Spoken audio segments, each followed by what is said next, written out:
All right, let's get started. Today we're going to talk about Arduino for most of the talk. We'll also talk a little bit about Raspberry Pi, just to compare it to Arduino. And then just to make the conference organisers happy, we'll talk about something Apple related at the end, which is HomeKit. So let's get physical. For those of you who may be younger than I am, this is what we had before the internet. This was considered fun. So Arduino. What is this Arduino thing anyway? So basically it's a tool for making computers that can sense the physical world and interact with the physical world. It's based on open source hardware and open source software. We'll talk a bit more about that in a minute. It's intended for artists, hobbyists, designers, and it takes inputs from many different types of sensors and it can affect its surroundings. So why would you want to do this? A few reasons. For science, if you have an interest in some data from the physical world, then Arduino is a good way to collect that data. For art, if you have an installation that you want to interact with someone, then Arduino is a good way to go. For fun, I mean, I don't mean to alarm you, but I'm sure some people in the room may be kind of geeky in nature. They may actually enjoy playing around with computers and coding and stuff. For world domination, if you've always had a plan to build that army of robotic cats with laser eyes, then maybe Arduino's the way to go. So just a quick list to get you, give you some idea of what Arduino can do. I'm not going to read through all of these. Let's just pick some out. So the obvious ones, Arduino can hook up to a temperature sensor, humidity, that kind of thing. You can sense things like magnetic fields, sound. You can do ultrasonic range finding. You can measure force, flexing, acceleration, vibration, distance, weight. You can get the 6-axis motion controllers and do your own sort of golem thing and all of that. You can do RFID, you can measure electrical current, you can hook up cameras, GPSs, touch screens, fingerprints, you can measure carbon monoxide, methane, other gases, dust, smoke, alcohol, which may be useful for the quiz night tonight if you want to make your own breath test. You can measure heart rate, muscle movement, you can make it an FM radio. So that's just a quick little list. There's a bunch of other things that you can hook up. Basically anything that'll do an analog or digital signal that you can measure, you can hook up to your Arduino. What can it output? You can hook up LEDs, LCD screens, electroluminescent wire, which is that stuff. You may have seen that before. It's also good if you want to make your bike visible at night, or if your kid wants to be the best dressed kid at the school disco. You can hook up speakers, motors and actuators for controlling gears, making things move. Memory cards, so you can write your data to them. And the internet, I guess you could call an output. So an Arduino can talk to the internet. Right, so that was a quick look at what you may want to hook up to an Arduino. Let's have a look now at what an Arduino is, what you would be purchasing. They come in a variety of sizes. They all have a similar sort of chip on them and a similar amount of memory. We'll look at that in a moment. Some of them have added features such as an Ethernet port, wireless. They may have a Linux chip on board as well to do some co-processing. And there are official boards and third-party boards. I mentioned before that it's open source hardware, so the people that created Arduino have put out basically the schematics for how to build an Arduino. So other companies can take those schematics, build their own, add on other things if they like, and they should all work together. So this is the basic one, Arduino Uno. It's an 8-bit chip. You can hook it up to all sorts of power supplies. It has 32 kilobytes of memory. That's where your code has to fit. It has 2 kilobytes of RAM. That's where all your variables have to fit. It has 20 I/O pins. That's what you use to talk to the physical world. And this will set you back about $35. So it's pretty cheap. You can buy one and have a play around. Another one is the Leonardo, which is basically the same as the Uno that we've just seen. The only difference with this one is you can hook it up to a computer and it will pretend to be a keyboard or a mouse. So you can have some physical inputs coming in on the I/O pins, do some processing of that in your code, and then send a keyboard or a mouse command to your computer that you've got hooked up. They come in smaller sizes as well. The Micro, the Mini, and the Nano, they're same capabilities, same amount of memory, and except they're quite small, like the size of a USB flash drive, that kind of thing. The Esplora, this is similar to the Leonardo, but this is the kind of thing you might have for a school to teach kids about this sort of thing, because it's got everything already soldered on the board so they can press buttons and toggle the joystick, and it has microphones and light sensors and things like that. A little bit more expensive. The LilyPad, this is a cool one. Hand wash with mild detergent. Drip dry, make sure you remove the batteries first. So this is basically a small thing about that big. It's got your Arduino chip and memory on it. You can buy LED things that you can sew into your clothing or buttons. You can buy conductive thread that you can do sewing with to make circuits on your clothes. And it only costs sort of $10 to $20 depending on the model you go with. The more expensive one has a battery already soldered on. Some of them have press studs, so you can make circuits out of press studs on your clothing. Some of the bigger ones, we have the Mega, which is, again, same amount of processing as the Uno, but this one actually has 256 kilobytes of memory and 8 kilobytes of RAM. Hooray! Costs a little bit more. Due, this is a more powerful one. They've gone to a 32-bit chip.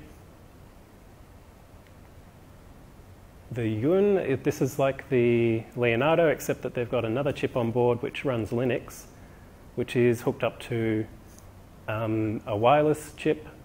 So your Arduino can do your Arduino stuff, send a command to the Linux thing, which will then run a script like a bash script or curl or Python or any of those things that you may be familiar with. It can talk to the internet, get the results back, pass that back to the Arduino. So you've got the best of both worlds there. And coming soon, I don't know when, this is their next board that they'll have out. We'll talk about this one when we talk about the Raspberry Pi, because it basically looks exactly the same as a Raspberry Pi. And the final one, the Arduino Robot.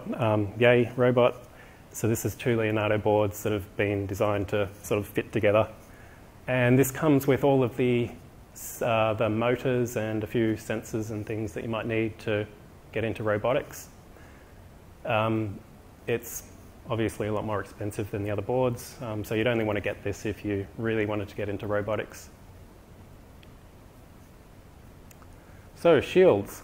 When you're looking at Arduino, you might hear people talking about shields. These are basically another board that you can plug into the Arduino, and the shields can do various things. So here we have a Uno and a shield. The shield there just has a little micro SD reader on it. You can see it has pins on the bottom and they plug on top of the Arduino. And you can still use the pins on the top now for other things, but some of them will have been taken up by whatever's on the shield. So the shields can vary in price from sort of $10 to maybe $100, depending on what they've got on them.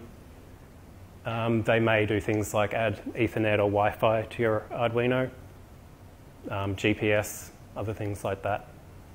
You can get a shield that does motor controls for robots if you wanted to do that sort of thing. Third-party boards, as I said, we have the open source hardware, so there are other companies out there who make Arduino compatible boards. DF Robot, Freetronics and SparkFun are the ones that you'll hear about a lot. They seem to be pretty good. Intel's actually putting out Arduino compatible boards now. They have one that has Arduino and a Pentium chip on the same board, and they can talk to each other. Sometimes they're cheaper, depending on what you're buying. They may have additional things on the board. So this one here is called the Ether 10. This is the same as an Arduino Uno, except that it has a micro card reader there, SD card reader, and an Ethernet port. So rather than buying the Uno and a shield that has an Ethernet thing and a shield that has a card reader, you can buy this one instead. And from my experience, they work fine. It's, yeah, they basically run the same sort of things. So what should you buy if you want to get into this? I would recommend you start with the Uno or the Leonardo. I mean, they're pretty cheap, and they will give you a flavor for Arduino. You may want to look at what your project requires. Do you have some sort of network requirements? Do you need to do USB control of a computer? Do you need to talk to lots of physical things, so you might need more I/O pins? You may have physical size constraints. I mean, obviously, if you have to fit the Arduino into a tiny little space, then you've got to buy one of those tiny little ones. You may need to have an SD card to store data on it, so you'd want to look at getting an Arduino board that has that, or a board plus a shield that does that for you. And what else will you need? You'll probably need lots of little wires with little clips on them, or little pins that plug into the top of the Arduino. A breadboard, which is something that you can use to prototype your electronics, so you just push all the components in and join them all up with little wires. Lots and lots of resistors. And a debugging tool. This is a multimeter. If you really want to get serious, you probably want to buy a soldering iron and some solder. If you buy a soldering iron and some solder, I recommend one of these things, which holds the thing that you're soldering rather than trying to hold it in one hand and solder with the other hand and burning your fingers. I highly recommend one of those. Wire strippers, pliers, all that sort of thing, and some heat shrink plastic. So once you've done your soldering, you put this over the top and aim a hairdryer at it, and it makes it look nice and professional. Nobody can see your crappy soldering. So let's look a little bit at how to actually program on the Arduino IDE. The first thing you want to do is head to the Arduino website, which is there. On the download part of their website, they have the IDE. They're up to version 1.05 at the moment. And they have the IDE for Mac, Linux, and Windows. Once you download it and try and run it, if you haven't used any Java applications before, the operating system will pop up a big scary box saying you need to install Java. You just click OK, and that's the installation. Once you get the IDE running, you need to plug in your Arduino board into the computer via the USB, and then you need to tell the IDE, yep. So those with the USB connection, do they get power over the USB? They can do, yep, yep. Yeah, when you're first programming and building up your project, sure, you can power it on USB. Once you've got it in place somewhere physically, you'll probably want to plug it into a wall wart or something like that. They will work on the 5-volt USB, but depending on what you plug into the Arduino, that may try and draw more than a USB port can handle. It may blow the fuse or something like that. So once we've got the board plugged in, you need to tell the IDE where you've plugged it in. So you need to set the serial port. This will usually be TTY USB modem. And you need to tell the IDE what sort of Arduino you've just plugged in, so that it knows how to compile it and what sort of memory limits it has and all that sort of thing. So it's pretty easy to set up. Let's have a look at some code. So an Arduino program is called a sketch. Every sketch should have a setup function. Now this gets called once at the start of the code. And every sketch should have a loop function. Now this gets called after the setup, and it gets called repeatedly, forever. So once you turn your Arduino on, it'll do setup, and then it'll just do loop and sit there, running that loop forever. There is no operating system running on these things. It is just your code. There's no threads, there's no priorities, there's nothing like that, no scheduling. It's just your code. If you want your code to wait for something to happen, you put it in a while loop, while I is less than 1,000, loop, and just sit there. You can do all sorts of crazy stuff like that. You don't have to worry about anything else running. It's just your code. Can I just ask on that? Sure. Do you have any interrupts? Or is there any interrupts? Nope. No. Timers. There is a timer. With while loop, like you do a timer. There is a delay. We'll have a look at that here. So let's do a hello world. This is the equivalent of a hello world in Arduino. We're going to make a light blink on and off. So first of all, we have a setup function. We're telling the Arduino that pin 13 is an output pin. That means that it's sending some voltage to that pin. In our loop that we run forever, we've got a for loop in there. And for 3 times, we're going to say, set that pin to high, which means turn the voltage on. Wait a little bit, set the voltage to 0, wait a little bit. And then at the end, we've got a 1 second delay. So what's that going to do? There we go. That's our hello world. It'll just sit there until you disconnect the power, just flashing the light 3 times. When you get the IDE, there are a lot of code examples that come with it.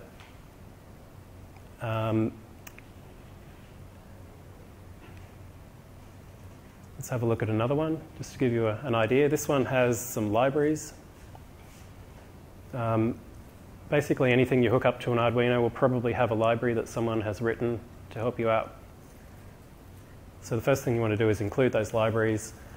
Define some stuff. You usually want to define what physical pins on the board are doing, so you can easily remember which pin is hooked up to what. Global variables are a big thing in Arduino because you've got that setup where you'll need to do things with the variables and the loop where you need to do things. Anything that needs to be in both of those is just global. Usually a library will have a setup function to call in your setup. And then you just use the libraries and you wait a bit. Every good Arduino sketch has a delay 1 second at the end of the loop. So to install libraries, you can find the location that Arduino is using, the IDE is using to store all of your code. And there's a folder in there called libraries. You just drop them in there.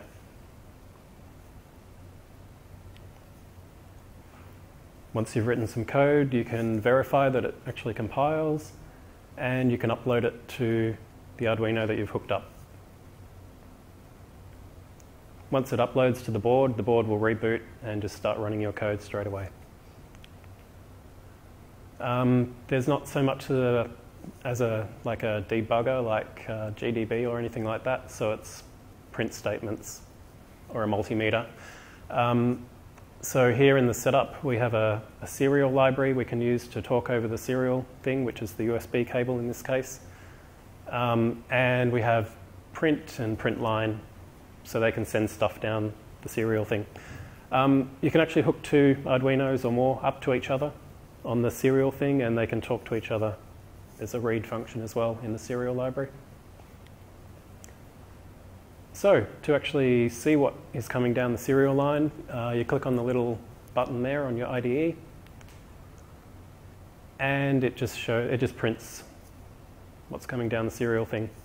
There's a number there that has to match in your script and in the IDE, otherwise it just doesn't match up and you can't read what it's sending. Okay, so that was a really quick run through of what is Arduino, what hardware you might like to buy, and a quick look at some code. Were there any questions quickly? Can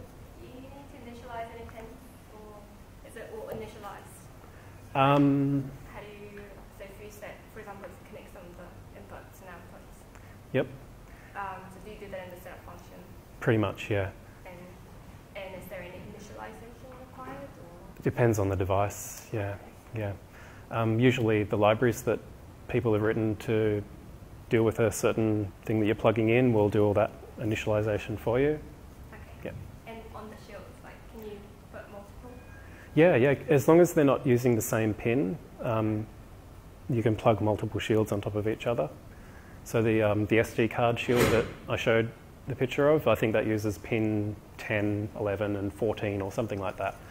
So as long as the next one you plug in doesn't try and also use that thing, that pin, then that shield will also work. Yep. So we're going to do a quick run through of some example projects. If you want to find more, you can have a look on the Arduino website. They've got some pretty cool stuff there.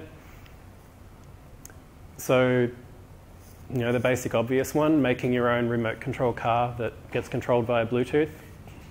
Or making your own quadcopter with the motor controller shield and a Bluetooth shield, so you can use your phone to control your helicopter that you've made yourself. We have the one on your left is someone who likes to do flight sim games, so he's made a physical panel to sit in front of his computer screen that he can use to control his flight sim game. The one on the right is someone who has hooked up a little analog voltmeter thing to show how many new emails he has in his inbox. He can twiddle the little dial here to give I think it was 8 bits precision of how desperate he is for coffee, and that'll send a notification to his friends as he turns that dial, so they know how desperate he is for coffee. If you're into photography, then Arduino can be a great thing because you can control motors that can actually press the button on your camera. You can do timers, so you can, it can use a motor controller to drop something, run a timer, press the button on your camera for you. One on the right here is a chainsaw simulator. This is actually used for training foresters. It's got an Arduino that controls the speed of the chain and also a vibration thing, so they can simulate different types of wood, and they can simulate the chainsaw getting stuck in the wood. And yeah, music stuff is really popular with Arduino. So Arduino can act as a MIDI controller. You can make your own drum kit, piano, accordion. Someone here has made their own electric guitar that has motors on the strings so that the strings get detuned as you're playing. Why you'd want to do that, I don't quite know. For the person that has everything, an eyeball that looks nervously around in a box. Or a creepy eyeball that sits at your party, tracks people in the room and follows them. Here's the use of the LilyPad. We've got a LilyPad and I think 5 LEDs on this dog's jacket. The LEDs flash in sequence you remember like the old dot matrix printers? And as the dog's running, it's doing light writing of poetry that they've programmed into the Arduino. The Apple Watch, due out next year, this guy had one in 2011. I mean, so what he's got there is an Arduino Mini, I believe, and a screen on top. You too can look as cool as this guy. If you want to control a dozen Lego robots to play Depeche Mode, then you can do that with an Arduino.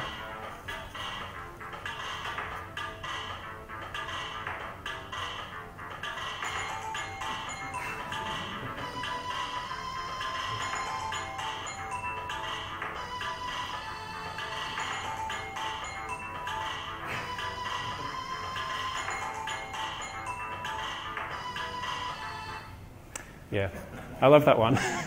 So they're basically using the Arduino as a MIDI instrument. They're feeding the MIDI tunes into the Arduino, and it's doing all that in real time, so they can feed in any tune, and yeah, it's great. Right, so let's have a look at one that I've been playing with over the last few years. I have 12 temperature sensors in my house, some humidity things, LCD displays, logging it all to a card, and uploading it via Ethernet to a database. So I have a bunch of these temperature sensors sticking out of my walls. There's one. There's another one. There's one there. I have them outside as well. There's another one. That's a chicken. That's not a temperature sensor. We have a readout in the kitchen, so you can see inside, outside temperatures all around the house. Yeah, we have a Lego room in our house. Yeah. It uploads it to the internet, so you can display whatever there. That's a rather charming Canberra morning, minus 6.6 outside. And you can see the temperature up in the roof and all the different places in the house. And you can graph it, because we're logging this data once every minute. Obsessive? No, not me. Here's another example project, Makey Makey. You may have heard of this or not. This is based on Arduino. Let's have a quick look.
I love this one.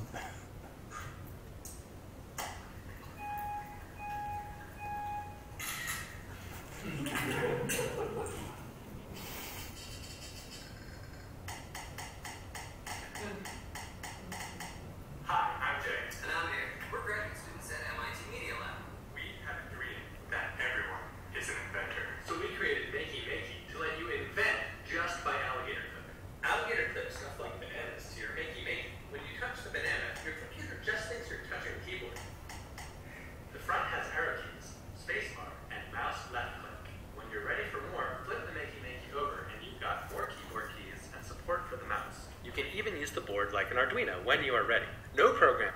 All right, so yeah, that's Makey Makey. That's basically the Leonardo board, which I was saying you can use to pretend to be a keyboard or a mouse. And they've added a few things on to make it easy to pick up low resistance connections. I was planning on having audience interaction at this point. I have a Makey Makey I was going to bring along and some Play-Doh and stuff. I realised that I probably wouldn't get onto a flight with this in my backpack, so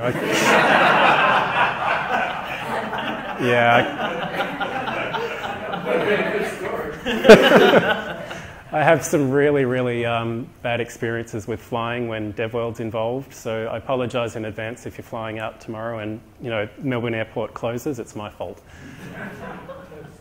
Yep.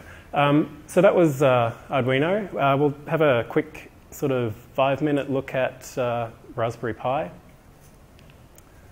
So Raspberry Pi. If you look at their website, they'll sell it as a credit card sized computer that plugs into your TV and a keyboard. It can be used in electronics projects, also spreadsheets, word processing and games. It plays high-def video, and their hope is that it's used by children to learn how computers work, how to manipulate the real world, and how to program. The reality is that they're all getting bought up by sort of guys my age who are into geeky things.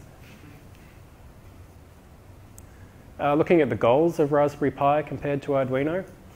So Raspberry Pi is all about getting kids programming, teaching kids about computer components. So when you first get your Raspberry Pi, you have to plug all the bits in, like here's the power supply, here's the RAM, all that sort of stuff. So it's hopefully teaching them about what a computer is. And it uses a TV and a keyboard and mouse. Arduino, they sell themselves as sensing and controlling the physical world. And they sell it for artists, designers, and hobbyists. The reality is that these things are really quite similar. They've got a different marketing pitch, but they can both pretty much do what the other one can do. The hardware, this is a lot more high spec than the $35 Arduino board. So this has megabytes of RAM, not kilobytes. It has HDMI and audio out, and it has USB ports, that kind of thing. A little bit more expensive. The thing to take note with that 512 megabytes of RAM is that you actually have to fit an operating system into there as well. So with the Arduino, it's just your code. With the Raspberry Pi, it's basically a physically small Linux computer. So you install Noobs or Raspbian or Pidora. I didn't make those names up, that's the real names. Onto a little micro SD card, you plug it into the Raspberry Pi. Up comes the command line, you have to type in root and whatever, and then start X and run X Windows. They have tutorials for Raspberry Pi to code in Python, Java, Android SDK if you're that way inclined. Minecraft, that's what they say on their website. So as you can see, it's aimed at kids, getting them into programming. But it does also do the I/O stuff with the real world, if you want to do that. So what should you buy, a Pi or an Arduino? I tend to think that they're pretty similar. Depends on your requirements. Do you really want to use Linux, Java, Python, that kind of thing?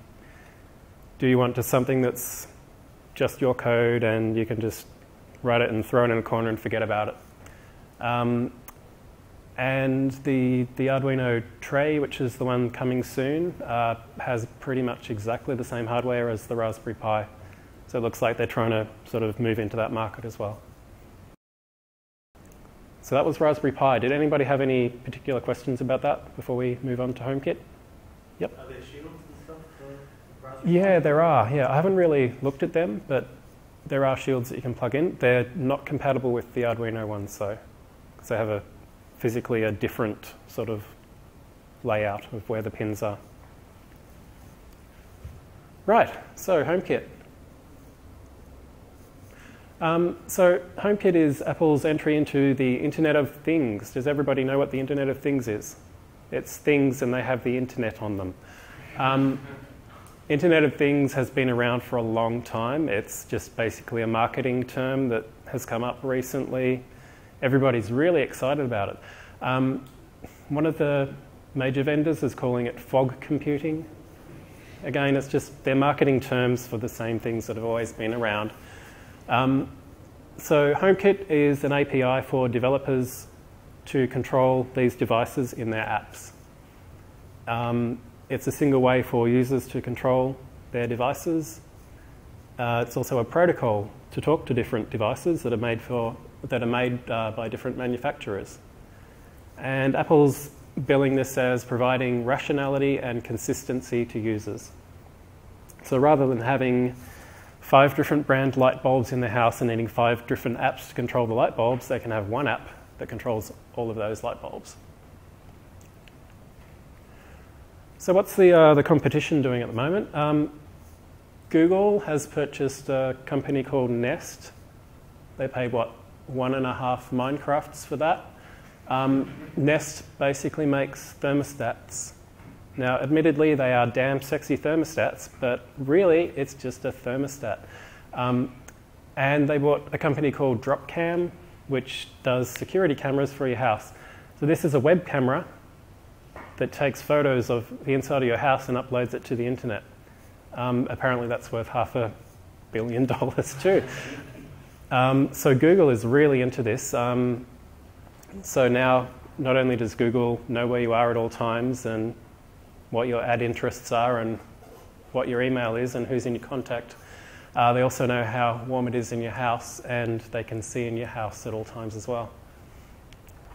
Samsung is purchasing things like crazy. They've got a thing called Smart Things. This is pretty much the same as HomeKit that they purchased for 200 million. Samsung has an OS that they've built that they hope people will use on the Internet of Things devices.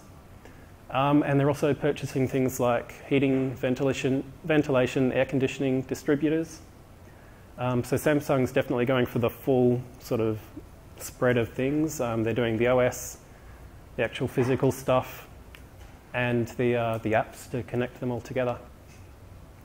There's a few different consortiums or alliances. There's basically no crossover between the large names that you see there. So there's not a lot of, there's not sort of one consistent way to do this. Yeah, it's an interesting space at the moment. So what does HomeKit bring to the party? Basically, your iOS 8 apps will be able to discover accessories, add them to a persistent cross-device database. You can display the configuration, the values of these devices. You can change them, so you can configure the devices, you can turn on lights or whatever. And this is only in iOS 8. If we look at some of the classes, the main class is a HM Home. This represents, you know, a physical building. There are rooms in the home. The rooms have accessories. So here we might have some lights, a door lock, a garage door, a thermostat. The accessories have services. So the garage door may have a lock and a light associated with that one thing. And because we're all Apple users here and we can afford Apple devices, we're going to have multiple houses as well. So yeah, you can have multiple homes. There are a few more classes. There are zones, so you can zone, say, upstairs and downstairs or inside and outside. You can set up groups, so the lounge room lights. You can have action sets where you say, hey Siri, I'm going to bed, and it'll lock all the doors, turn off all the lights except the bedroom light, and you know, put Enya on the stereo, whatever. You can have timer triggers that do any of these other things, but at a particular time or repeating time. If you're interested in all of this, then check out the WWDC video from this year about HomeKit. When is Belkin Wiimote set? The Belkin Wiimote. No idea. How does that... It just seems to overlap. Right. But Is that like a... Does it control multiple PowerPoints or something? yeah, there's got something that controls the mains plug. Right, okay. Yep. There's a stupid TV monitor. Yep. Yep. So if Belkin were to choose to implement the HomeKit protocols, then it would appear as a HomeKit I just wonder device. the other way, because there is a bit Yep. of inertia behind, not necessarily Belkin, but there's a very, very simple programming language called, if true, then something Yep. false. Yeah. Yeah. If this is Yeah. that. That's the one. Yep. Something like that. Yep. And there's a bit of inertia behind Yeah. it. Yeah. So I would guess that HomeKit would subsume. Possibly. I mean, there are a number of different competing things out there. There's been one out for decades that lets you control devices over the power. Yeah, that's the one. X10 over the power line. Yeah, and there's all sorts of different consortiums that are trying to get into this space because it's something that they think is going to make a lot of money for them. I'm not really sure how Apple's planning to make money off this. It looks like they're trying to basically use the popularity of Internet of Things to make their phone more popular as a controller because it's so easy to do. That may be where they're going. Not really sure. One way to make money is to stop your competitors making money. True. Yeah. And you know, Apple can obviously see that Google and Samsung are getting into this really heavily, so they're getting into it too. Do you know if there's any like common standards or protocols? Like, is there anything written? Or, Yeah, there's heaps out there already. or is it like just sort of everybody comes up with their own? Like, Yeah. Apple has their own? Yeah, everybody's coming up with their own, and yeah. And Apple's just doing the same thing now. Yeah. Yeah. Yeah, who knows? I read something, someone saying, you know, in 10 years' time when you're selling your home, will it be advertised as an Apple home or a Samsung home? It may go that way, who knows? We have a few other classes in HomeKit. There are managers, so the home manager. This is the one that gives you that persistent database. You can set yourself up as a delegate so that you'll get notifications when homes come and go, or more likely when your device comes and goes from the home. We have accessory browsers that will tell you when there are new devices and when they appear and disappear as you move in and out of range. So all the HomeKit stuff works on Bluetooth and Ethernet or Wi-Fi as long as you're in the same subnet as the controlling device. So some code. This is the home manager. This is the first bit of code that you'll need to do if you want to look at controlling things through HomeKit. Basically, you import HomeKit, you allocate and init the home manager, and you set yourself as a delegate. You then get the notifications when there is a new home coming, and you also get told which is the primary home if there's more than one. Don't worry about writing all this down.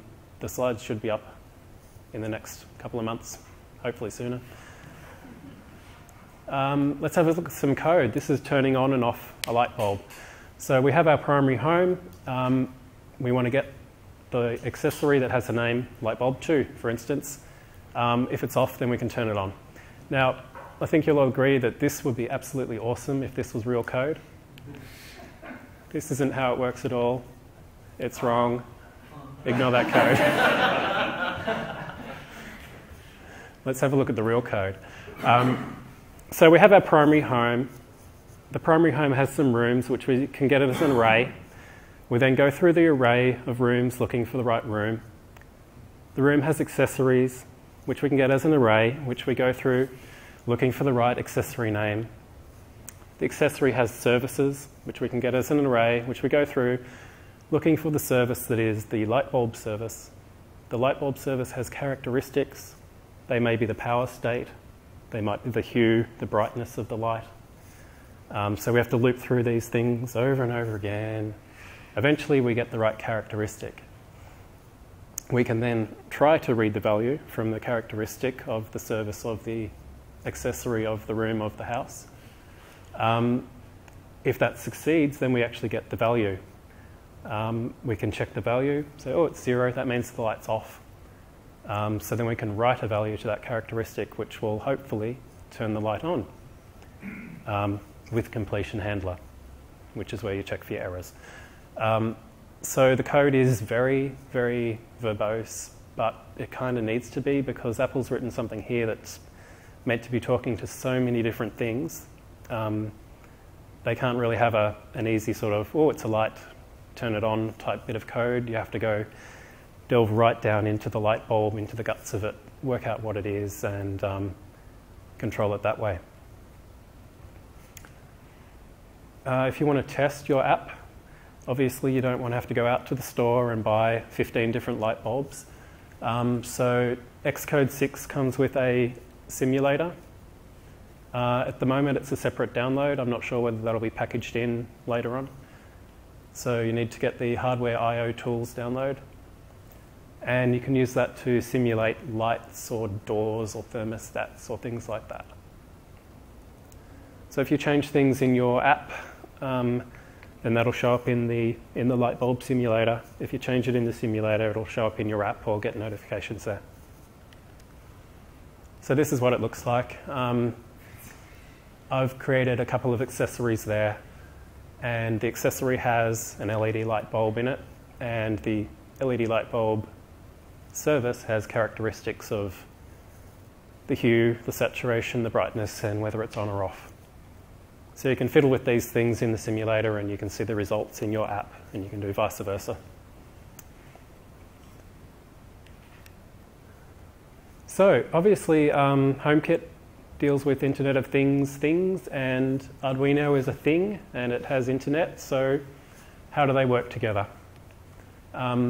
Is it good? At the moment, I'm sort of giving it a kind of meh face. So HomeKit and Arduino. So how does HomeKit work? Well, your device must provide an HTTP connection, so basically a web server. It serves up JSON, which is basically text. Or you can use Bluetooth to communicate. Your device must also be a bonjour responder, which is basically a DNS server. All the communication is encrypted, which is great. Problem is, because Arduino has that single flow of control, if you want Arduino to be a web server, great, it can be a web server, but it's going to sit there being a web server. It can't also be a DNS server at the same time and be logging data and be doing other things. A Raspberry Pi or an Arduino with, say, the Linux chip doing the Wi-Fi stuff for you, yeah, that would probably work really well. So it looks like we have the capability to do this, to talk to HomeKit with Arduino. Unfortunately, the more details about the JSON messages and the encryption and all of that is part of the MFI program. The MFI program, the first rule about the MFI program is you can't talk about the MFI program. You need to own one or more manufacturing facilities and undergo a credit check to verify that your business is a manufacturer before you can even find out anything about any of this stuff. And Apple, on their FAQ about MFI, has a nice little question about what should I do if I'm a hobbyist. And it says that they recommend to use a third-party hobbyist solution. So basically they think that if you want to do your own stuff, you need to buy something that you plug into your phone that does the talking to your hobbyist stuff. So at the moment, Apple is not really keen on anybody just whipping up something and having it talk to HomeKit. They're really keen on the big manufacturers getting involved. At the moment, the small people, not so much, which is fine. I can see why they would want to do it that way. But for me, who wanted to mess around with HomeKit and my own little temperature thing, you know, it's not so great. Some useful links, because we're about out of time. The Arduino website, it's a great place to start. They have all the downloads, they have libraries, they have forums, which are really good. A few other manufacturers are SparkFun, DF Robot, Freetronics. Freetronics is an Australian-based one. Makey Makey, which we saw the video of. Raspberry Pi, that's where you start for them. Little Bird Electronics is an Australian company where I buy all of my stuff. You know, not a paid ad or anything, but they're good. Edison Australia, this is something I found out about last week. I think it's an Intel-powered board that looks to be doing similar things to Arduino and Raspberry Pi, but again, completely incompatible, physically different. But yeah, these guys have put something out that it's the same sort of form factor, it has shields and all of that. Intel has a Galileo board, which is an Arduino board with the Pentium on it. And if you're interested in the Internet of Things or the HomeKit stuff, then the Apple website is where to start. There was a few sessions at WWDC this year. 213 was the main one for developers. There was another hardware one, 700 and something. And Open Interconnect, that's one of these consortiums that we mentioned that are looking at doing Internet of Things communications, and but there's a bunch of them out there. All right. Do we have any questions to finish off?